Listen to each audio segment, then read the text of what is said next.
Yes, एक minute बस। Get online,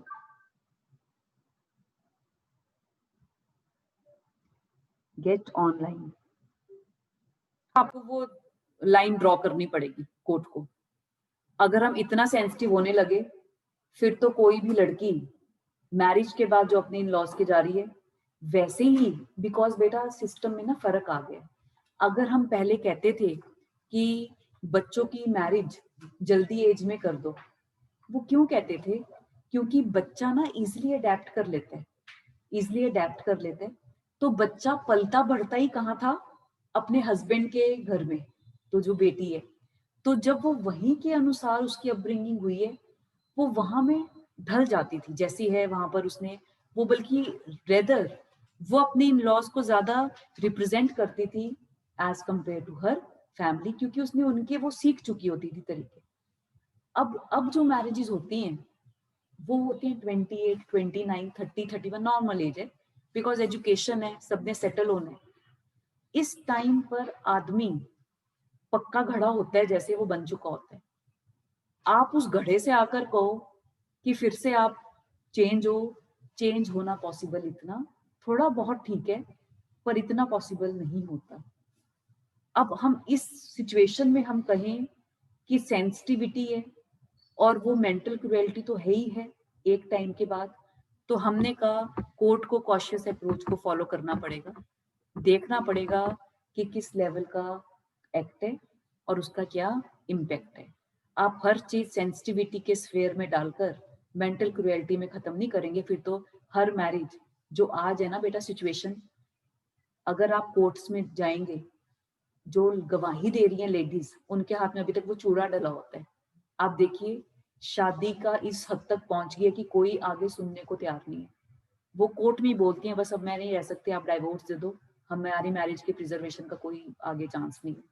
तो हम वैसे इतने इंटॉलरेंट हो चुके हैं, तो कोर्ट को तो कॉशियसली अपना चलना पड़ेगा कि वो सेंसिटिविटी है या फिर किसी का किसी भी एक्सटेंट तक क्या ये मेंटल क्रुएल्टी के एरिया में फॉल करेगा या नहीं करेगा। क्लियर है please?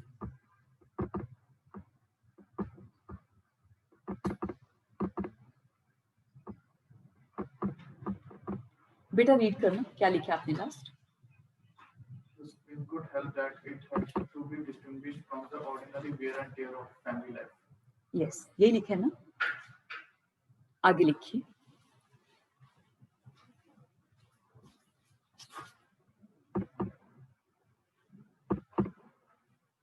It cannot be decided. It cannot be decided on the basis of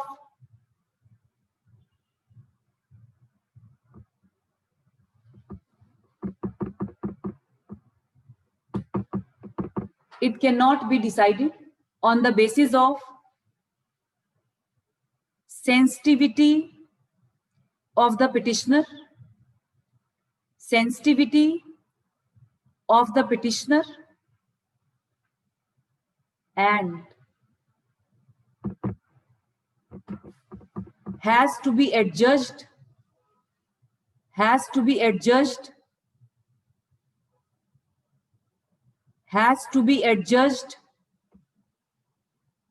on the basis of course of conduct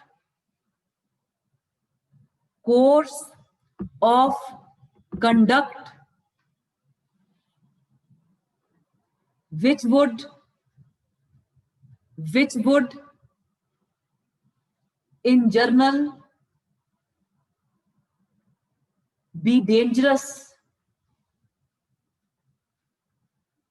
for a spouse to live. Which would in general. Yes, which would in general be dangerous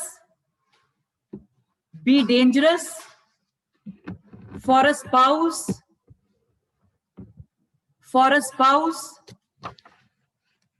to live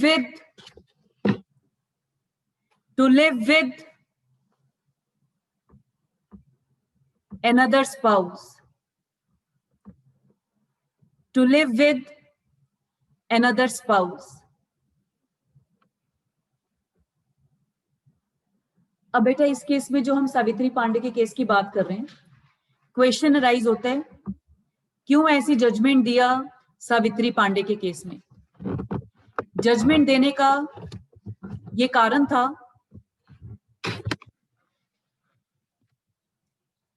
marriage हुई, marriage के 3-4 months के बाद दोनों ने separate रहना start कर दिया। उसके बाद वाइफ ने इमीडिएटली पिटीशन फाइल कर दी और पिटीशन में उसने क्या किया, रिलीफ मांगा, डाइवोर्स मांगा, रिटर्न ऑफ प्रॉपर्टी मांगा और एलिमनी मांगा 25 के अंदर। साथ में लिस्ट में बताया पेरेंट्स ने 80,000 सेरेमनीज पर खर्च किए, ornaments, cash, kind, TV, refrigerator और ये सब किया, और फिर भी हस्बैंड टॉर्चर करता था। अभी हस्बैंड ने सारे एलिगेशंस को डिनाई किया। फिर वाइफ ने देखा कि अभी बात नहीं बन रही है, उसने एक और एलिगेशन लगा दिया कि मेरे हस्बैंड का एक्स्ट्रा मैरिटल रिलेशनशिप है एक फीमेल के साथ, बिहार में एक जगह गया जो वहां पर रहती है, पर वो कुछ प्रूव नहीं कर पाई। कोर्ट को लगा ये क्या गुड्डा गुड़ियों का खेल लगा रखा है, शादी को अभी इतना कम टाइम हुआ है, आप थोड़ा टाइम रहकर तो देखो। वाइफ ने कहा मुझ पर टॉर्चर करते हैं, क्रुएल्टी करते हैं, पर किसी भी एंगल से क्यों आपका वो कोर्ट को लगा इतनी धुरंधर लेडी है, इसके साथ क्या कोई मेंटल टॉर्चर कर देगा जो अब आप गवाही दे रहे हो। बहुत चीजें हैं जो कोर्ट आपकी पर्सनैलिटी को देखकर मेकआउट कर लेता है कि कौन कितने पानी में है। और इस वजह से कोर्ट ने कहा कि वाइफ ने घर में रहने की, एडजस्ट करने की कोशिश नहीं की, और उसने कहा ठीक है मेंटल क्रुएल्टी दास्ताने ने एक्नॉलेज की है, पर हर केस में वो अप्लाई नहीं करेगा, हमें वो सेग्रीगेट करना पड़ेगा with ordinary wear and tear of matrimonial life, because we have to preserve the institution of marriage. ठीक है, प्लीज नेक्स्ट पैराग्राफ लिखिए। वो पैराग्राफ क्यों सेम ही चल रहे हैं। Subsequently, this concept of mental cruelty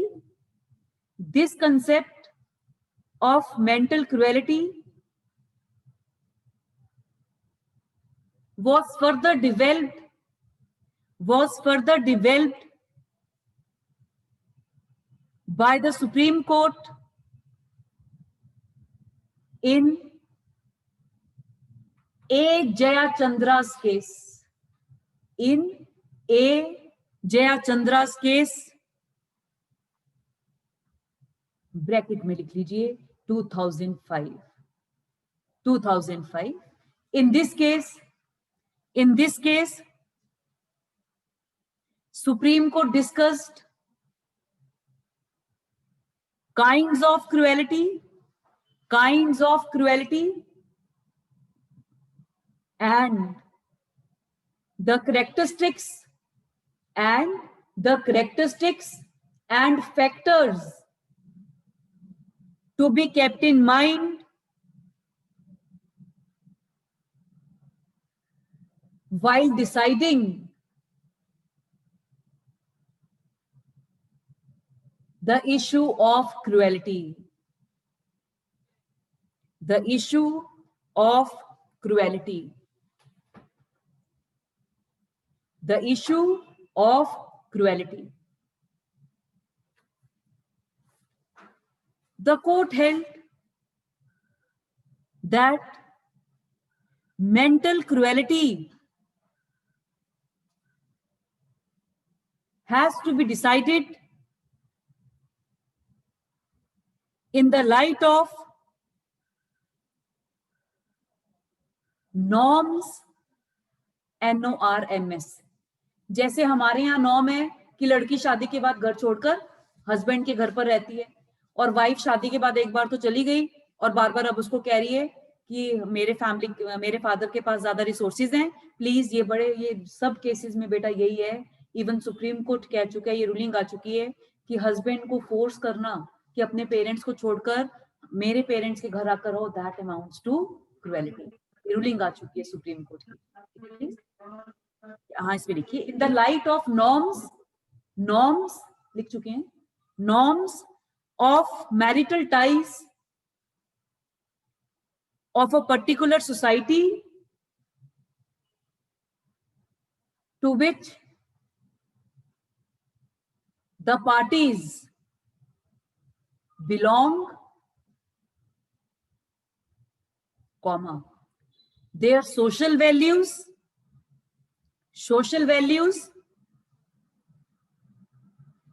comma, status, comma, environment, comma, social status of parties,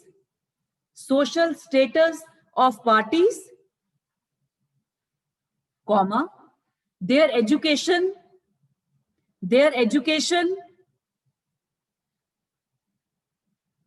comma, physical and mental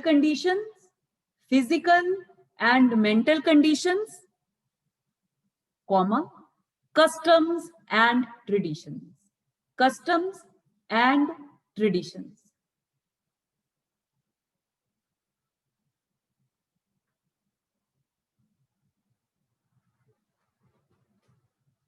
ठीक है प्लीज। ये केस था बेटा। इस केस में ये जो दोनों है, एजेया चंद्र एंड अनिल कौर, ये दोनों मेडिकल कॉलेज में एक ही क्लास में पढ़ते थे। They are in relationship prior to marriage. शादी हो गई। शादी के बाद लड़के के फादर ने अपना दोनों को इंडिपेंडेंट हॉस्पिटल खोलकर दे दिया। जो हस्बैंड था, हस्बैंड सर्जरीज करता था। अब वाइफ कैसे एलिगेशंस लगाती थी? पहला, वाइफ का कोई बॉयफ्रेंड होगा, मतलब बॉयफ्रेंड्स होंगे, मेल फ्रेंड्स कह लो, बॉयफ्रेंड नहीं, यस मेल फ्रेंड्स कह लो, बॉयफ्रेंड्स के नहीं कहना चाहिए, मेल फ्रेंड्स हैं। तो वो अपने हस्बैंड को ही कहती थी कि उन मेल फ्रेंड्स की वाइफ्स के साथ तेरा एक्स्ट्रा मैरिटल रिलेशनशिप है, जबकि फ्रेंड्स उसके हैं, वो उसकी इनविटेशन पे घर पे आते हैं और अपने हस्बैंड को कहती तो उनकी वाइफ्स के साथ तेरा एक्स्ट्रा मैरिटल रिलेशनशिप है। फिर वो कहती थी हॉस्पिटल में कोई मेल स्टाफ नहीं होना, कोई सब मेल स्टाफ हो, कोई भी फीमेल स्टाफ नहीं हो, फीमेल नर्सेज, फीमेल डॉक्टर्स कुछ ना हो, सब मेल्स ही मेल्स हो। Is it possible? क्यों नहीं है पॉसिबल?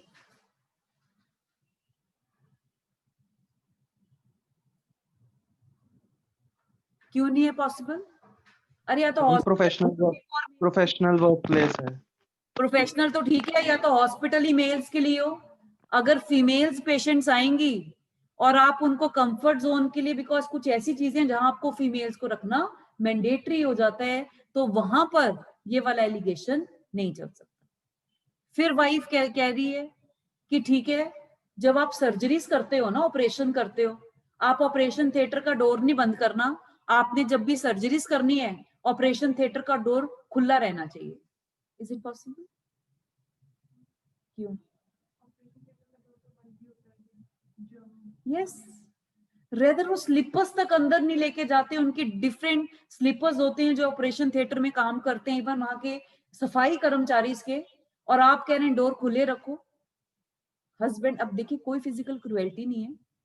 अब आप बताइए जो हमने लिखा है उस बैकग्राउंड में, how it amounts to cruelty to husband, because उसने केस फाइल किया क्रुएलिटी का डाइवोर्स के लिए।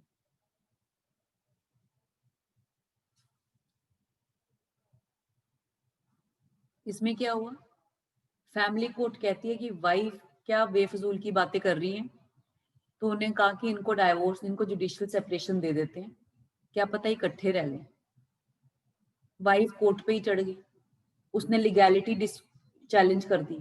जब हमें डाइवोर्स चाहिए तो ये क्या आप जुडिशियल सेपरेशन की कैसे आप पास कर सकते हो? हस्बैंड को तो डाइवोर्स चाहिए था।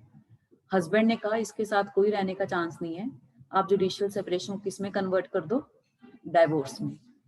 उसके बाद हस्बैंड डिवीजन बेंच में गया, हाई कोर्ट में। उसने, हाई कोर्ट ने हस्बैंड की अपील को डिसमिस कर दिया कि हम डाइवोर्स नहीं देंगे and ultimately matter reached supreme court.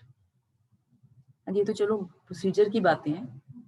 It whether it amounts to cruelty to husband, because बेटा एप्लीकेशन ऑफ माइंड आपका सबसे इंपॉर्टेंट है। जो आप लिख रहे हैं उसका वैल्यू कम है। अगर आपको प्रेपोजिशन आता है, ये तो आप प्रिंसिपल्स लिख रहे हैं, आपको अप्लाई करना पड़ेगा प्रिंसिपल्स ऑन द फैक्ट्स जो आपको वहां केस जो आपको वहां मेंस में आएंगे। तो मेंस में तो आपको फैक्ट्स भी होंगे जो मैंने आपको बोले हैं, प्रिंसिपल आपके पास है। अब आप मुझे बताइए how whether it amounts to cruelty to husband, क्यों? Yes ma'am.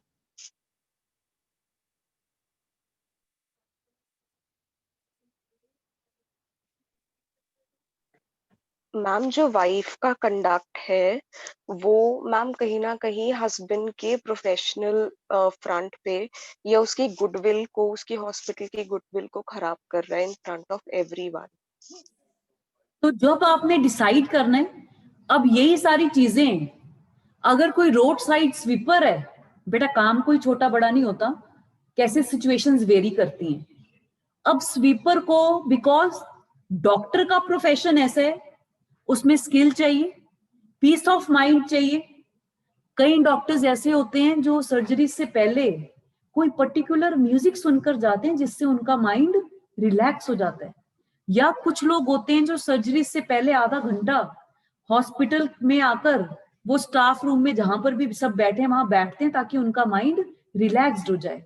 तो हम डॉक्टर के प्रोफेशन में, जहां उनका प्रोफेशन है कि आपने लोगों को लाइफ सेव करना है और वहां पर उनको फोकस करना है, अगर ऐसा कुछ चीज है जो उनको मेंटली डिस्टर्ब कर रहा है, that amounts to cruelty to the husband.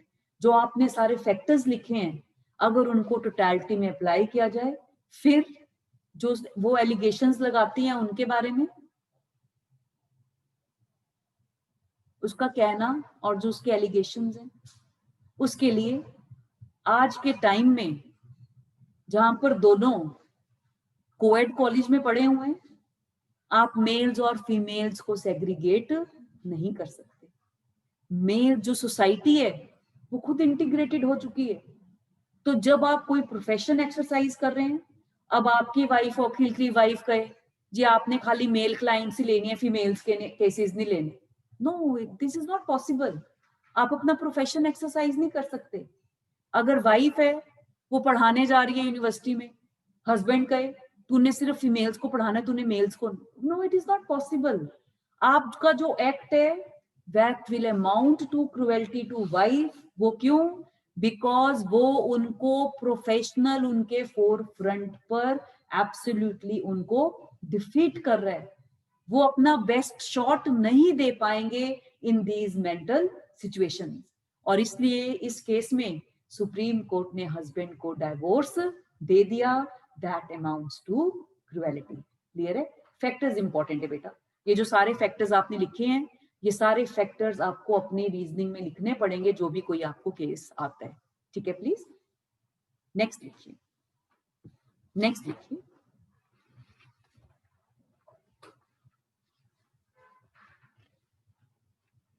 Rather supreme court ने जो जया चंद्रा का केस था उसमें उन्होंने 3 वर्ड्स यूज किए, disharmony, diffusion and disintegration of marital unity. Disharmony, disintegration and diffusion of marital unity. और उन्होंने कहा मैरिज हैज ब्रोकन डाउन, और सुप्रीम कोर्ट ने हस्बैंड को डाइवोर्स दे दिया। ठीक है? प्लीज ये बेटा वर्ड्स का ही नोट कर लो, ये रीजनिंग में क्वालिटी एनहांस करता है। Supreme court held that marriage has broken down, marriage has broken down due to disharmony, diffusion and disintegration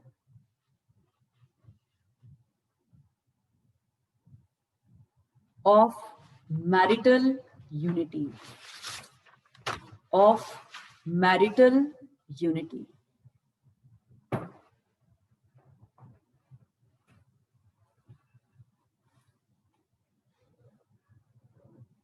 clear है? कॉन्टिन्यूशन में लिखिए. In 2006, two landmark decisions were pronounced by Supreme Court,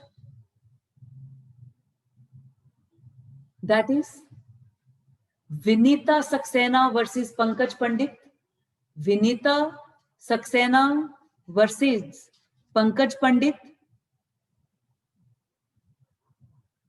and Naveen Kohli versus Neelu Kohli. Naveen Kohli versus Neelu Kohli.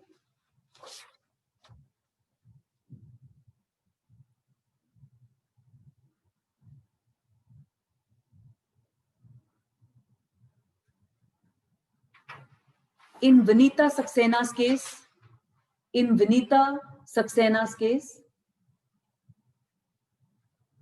Supreme Court widened the horizons of mental cruelty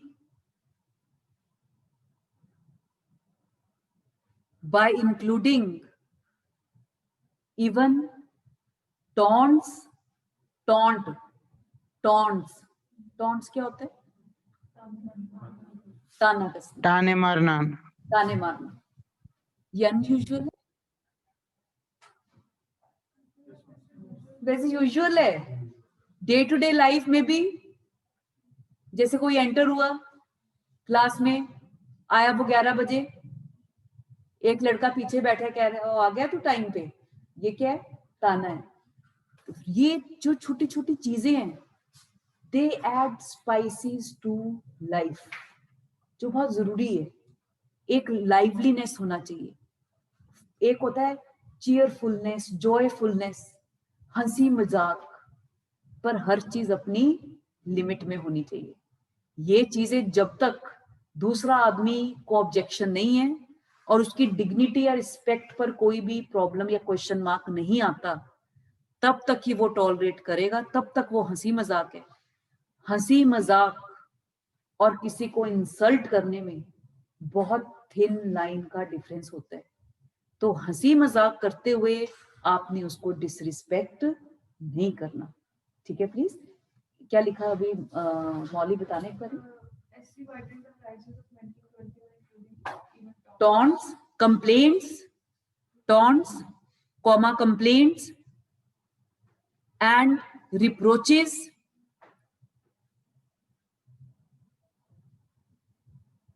but अब इनको बेटा add कर लेना, इन words को ना.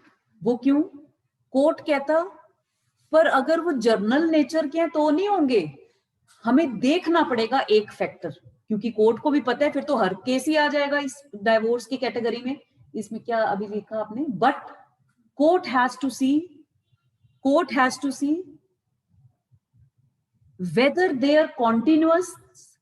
whether their continuance over a period of time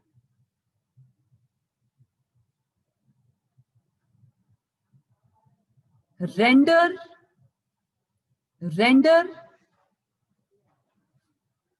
it to be so injurious and painful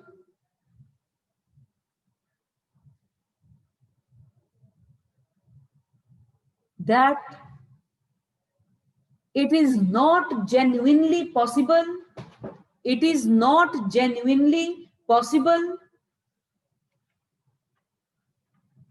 for the petitioner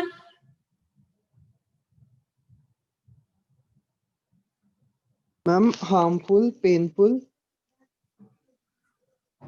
क्या लिखा है बेटा? क्योंकि इसमें क्या लिखा है? एक बार क्या लिखा है? so injurious and painful, it is not genuinely possible for the That it is not genuinely possible, injurious and painful, that it is not genuinely possible for the petitioner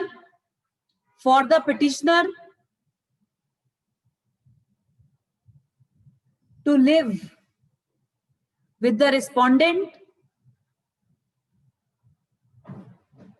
and maintenance of matrimonial home is not possible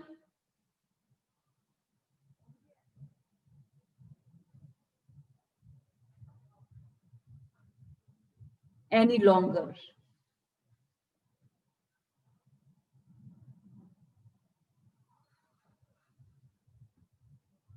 बेटा इस case में जब आप सुनते हैं, क्योंकि हमने तो ब्रीफ फैक्ट्स उठाए हुए हैं, अब आप देखिए उस लेडी ने कितना फेस किया होगा जो उसने इस सिचुएशन को फेस किया.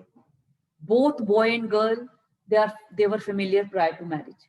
शादी हो गई, 5 महीने तक मैरिज कंज्यूमेट नहीं हो पाई तो कभी बच्चा तो बॉर्न हुआ ही नहीं. जब जो विनीता सक्सेना है उसने मैटर डिस्कस किया अपनी मदर इन लॉ के साथ कि हमारा मैरिज कंज्यूमेट नहीं हो पा रहा है, कुछ प्रॉब्लम है, फिर उसे घर में सिजोफ्रेनिक पेशेंट्स की सब्सक्रिप्शंस भी मिली, डॉक्टर्स ने जो दी हुई थी प्रिस्क्रिप्शंस डॉक्टर की, जिसमें वो मेडिसिन जो कि दिखा रहा था कि 10-12 ईयर से हस्बैंड इज ऑन मेडिसिन. उसने ये मैटर अपनी मदर इन लॉ से डिस्कस किया. मदर इन लॉ ने अपने लड़के को प्रोवोक कर दिया कि देख तेरी वाइफ तेरे बारे में क्या कह रही है, और जो लड़का है वो प्रोवोक हो गया और उसने अपनी वाइफ को मारना पीटना शुरू कर दिया. वो उसको मारते मारते खुद ही इतना कंफ्यूज हो गया, उसने बेगॉन का जो कॉकरोच किलर स्प्रे होता है वो पी गया. वो ऑब्वियस है पॉइजन है, फेंट हो गया. वाइफ जबकि खुद वो उस टाइम पर शी वॉज अंडर पेन, उसने हस्बैंड को संभाला, अपने ब्रदर को बुलाया, हस्बैंड हॉस्पिटलाइज हुआ, उसका ध्यान रखा, हस्बैंड वापस आ गया. पर प्रॉब्लम तो वहीं परसिस्ट कर रही है मैरिटल रिलेशन की. She again discuss this matter with her mother in law, और मदर इन लॉ ने फिर वही स्टोरी रिपीट की और इस बार उसको घर से ही बाहर निकाल दिया.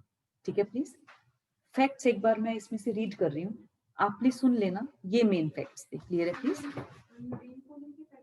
नहीं, विनीता सक्सेना के बेटा. हाँ जी. Husband and wife acquainted before marriage, liked each other, marriage on 7 Feb 1993 as per Hindu rites and custom, marriage never consummated, no child born, husband incapable of performing matrimonial obligations,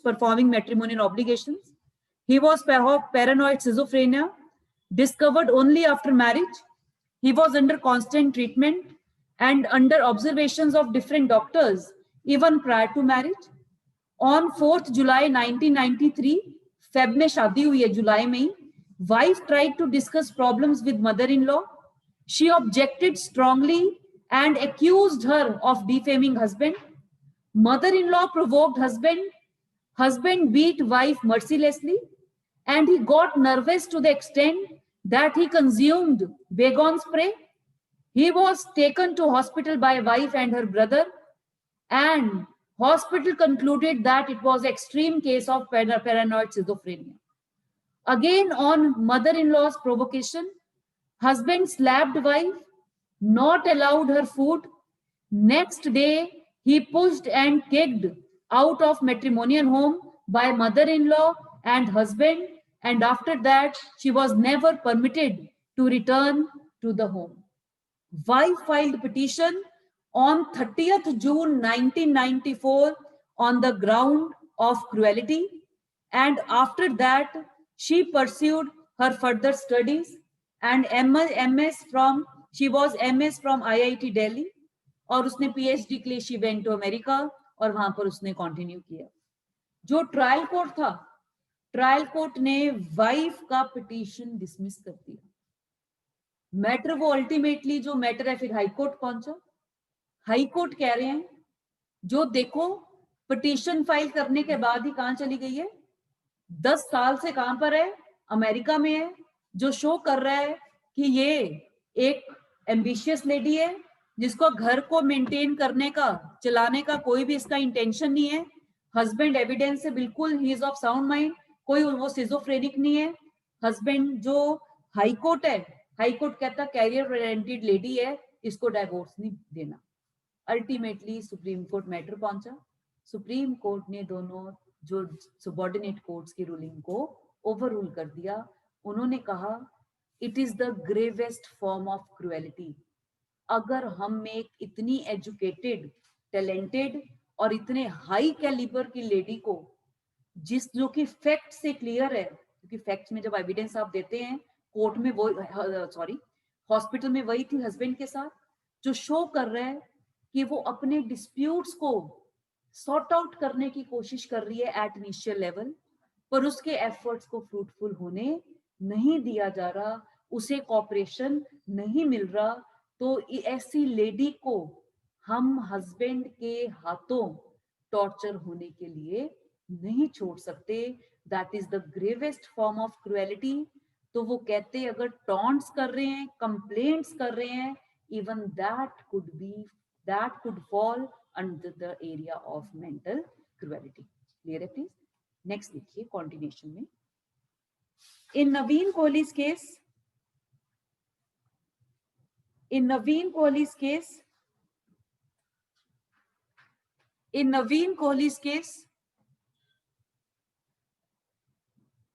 the Supreme Court very strongly recommended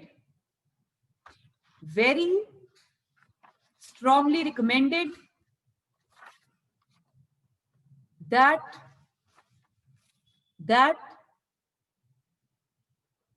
now time has come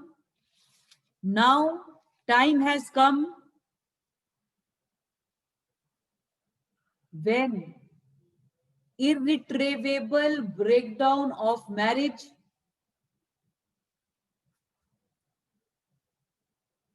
should be included as a ground of divorce.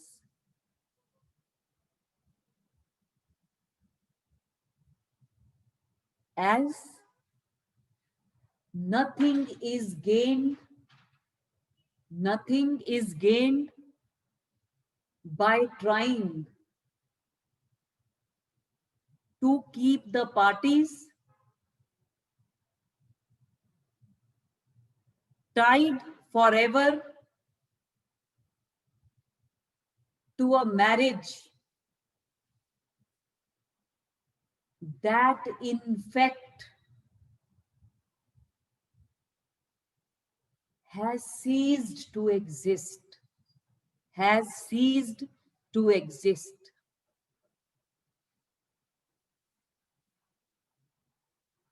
Where a marriage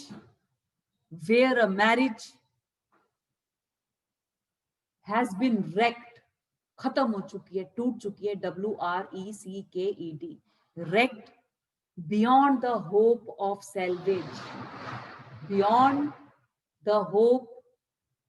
salvage, comma, public interest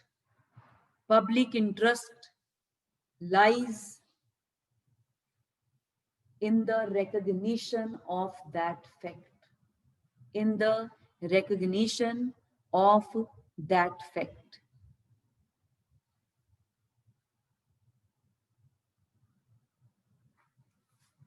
clear है please? नवीन कोहली का case सब cases से एक कदम आगे बढ़ जाता है, जहां पर wife has crossed extremities also. Wife है, हस्बैंड है, कोई पैसे की कमी नहीं है। हस्बैंड वॉज एन इंडस्ट्रियलिस्ट, उसने अपने तीनों लड़कों के लिए ऑलरेडी 3 इंडस्ट्रीज और 3 बंगलोज कंस्ट्रक्ट किए हुए हैं। आप सोचिए फादर कितना सोच रहे हैं अपनी पूरी फैमिली के लिए। हस्बैंड, वाइफ अपने पेरेंट्स की वेडिंग एनिवर्सरी अटेंड करने गई, वहां पर उसे ऑब्जेक्शनेबल पोजीशन में देखा गया विद द मैन, और खबर उठते उठते हस्बैंड तक भी पहुंची पर हस्बैंड ने कभी इस फैक्ट को इतना सीरियसली कंसीडर नहीं किया। उसके बाद वाइफ का क्या था कि हस्बैंड के अकाउंट से पैसा अपने अकाउंट में डलवाना, बैंक वाले हस्बैंड को कॉल करते थे, हस्बैंड कहता था, हस्बैंड पीस मेकर था इनिशियली कि घर में शांति रहनी चाहिए, कुछ नहीं होता, आप फंड ट्रांसफर कर दो। उसके बाद उसने अखबार में पब्लिक नोटिस निकलवाया, no one should deal with Naveen Kohli. अगर, क्योंकि क्या होता है जब you are affectionate to any person तो आप सोचते हैं सबको सिक्योर्ड कर दो, इंडस्ट्री में शेयर्स दे दिए, कोई बोर्ड ऑफ कंपनीज का डायरेक्टर बना दिया, कुछ भी, तो इन्फ्लुएंशियल पोजीशन में थी लेडी उसकी हस्बैंड की वजह से, और उसने कहा कि अगर किसी को कोई नुकसान होता है then industry will not be responsible, जो भी होगा वो उस आदमी का होगा जो नवीन कोहली के साथ डील कर रहे हैं। फिर अपने लड़कों को प्रवोक किया कि फादर के अगेंस्ट आप फॉल्स कंप्लेंट डलाओ। सबसे बड़ा लड़का माँ के कहे में आ गया, उसने फादर के अगेंस्ट पुलिस स्टेशन में कंप्लेंट लॉन्च करा दिया चाइल्ड अब्यूज के अंदर, जब अब चाइल्ड को एक्सप्लॉइट कर रहे हैं। और यहाँ से ट्रिगर हुआ लिटिगेशन एंड काउंटर लिटिगेशन। और इस केस में भी ये जो नवीन कोहली का केस है,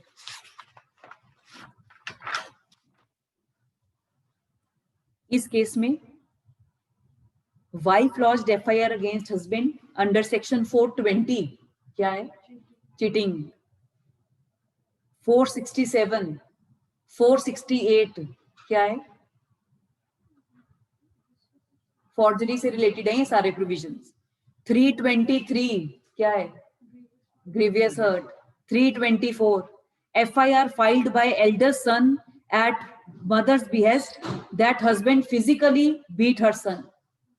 Wife gave statement before trial court, filed an FIR and got to extent of filing a caveat in the High Court in respect of said criminal case so that husband may not obtain order from High Court against her filing the said FIR. जब supreme court तक matter पहुंचा, कहते कि जब एक दोनों दूसरे को लगे हुए हैं आपस में गला दबाने को, बेटर है उनको अलग अलग कर दो। उनके इकट्ठे रहने की ना तो कोई उम्मीद है और ना ही वो रह सकते हैं। तो अब लेजिस्लेचर भी संभल जाए, ऐसे ऐसे केसेस आ रहे हैं, क्योंकि क्रुएल्टी को प्रूव करना बेटा मुश्किल है। क्रुएल्टी के आपको स्पेसिफिक इंस्टांसेस प्रूव करने पड़ते हैं। बेटर है किसको बना दो, irretrievable breakdown of marriage should be made a ground of divorce. और ये वाला केस इसलिए हमने इर्रिट्रीवेबल ब्रेकडाउन ऑफ मैरिज के अंडर किया था, जहां पर हमने लिखा था it is a landmark judgement. Even जो बिल इंट्रोड्यूस हुए हैं अमेंडमेंट के लिए 2013 में, अगर आप उनके इंट्रोडक्शन ऑब्जेक्ट्स एंड रीजंस में मिले पढ़ेंगे, वहां पर भी 2010 के बिल में भी इसको भी मेंशन किया गया है कि टाइम अब आ चुका है कि इस थ्योरी ऑफ डाइवोर्स को, लेटेस्ट थ्योरी को हमारे एक्ट में जगह मिलनी चाहिए। ठीक है, प्लीज यहाँ से हम कल कंटिन्यू करेंगे। बेटा जितना अभी तक हुआ है आप रिवाइज कर आना, ठीक है प्लीज। कल हम फिर डिजर्शन भी स्टार्ट करेंगे। अभी क्रुएल्टी में रहते हैं एक दो और इश्यूज, फिर हम डिजर्शन स्टार्ट करेंगे। ठीक है प्लीज। बेटा लेक्चर हम वाइंड अप कर रहे हैं, यहां से हम कल स्टार्ट करेंगे। आप प्लीज 10 ईयर देख लेना, इसके बाद हमारा डिजर्शन होगा। तो जो भी कोई आपको डाउट है